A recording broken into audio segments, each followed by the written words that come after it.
In this video, I'll guide you through how to add Calendly to your Canva website. By the end, you'll have a fully functional Calendly scheduler embedded right inside your Canva site, so visitors can book time with you without ever leaving the page. Let's start with Calendly. First, you'll want to choose the specific event type you want to display on your website. This might be a 15-minute intro call, a coaching session, a consultation, or any other event you've already set up in your Calendly account. Take a moment to think about which event makes the most sense for this particular page of your website.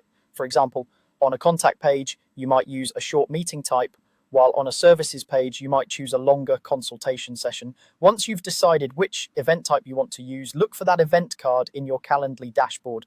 On that card, you'll see a button that says Copy Link. Go ahead and click that button. This copies the direct URL to that specific event to your clipboard.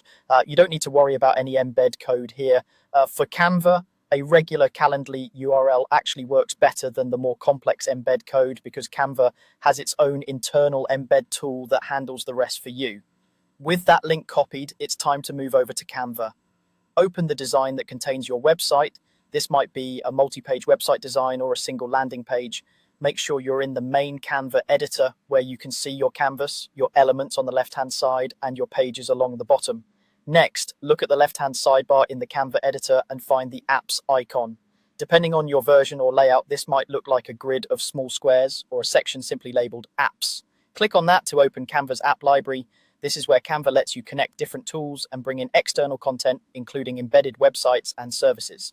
Inside the apps section, go to the search bar at the top and type in Embeds. You're looking for the app called Embeds. Once it appears in the results, click on it to open.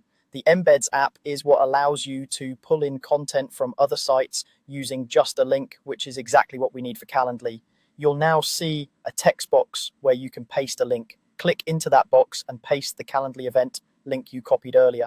Take a quick second to make sure the entire URL is there and that there aren't any extra spaces at the beginning or end. Once it looks good, Canva will usually start to recognize the link and prepare a preview. Now click the button that says Add to Design. Canva will insert an embedded frame right onto your page that displays your Calendly event. You can click and drag the corners to resize it so it fits nicely into your layout and move it around just like any other element. Consider leaving enough space so the whole booking form is clearly visible and easy for visitors to use. When you're done, preview your Canva website to make sure the Calendly embed is loading correctly and interactions work as expected. Visitors to your site will now be able to choose a time, fill in their details, and schedule with you directly through that embedded Calendly block, all without leaving your Canva website.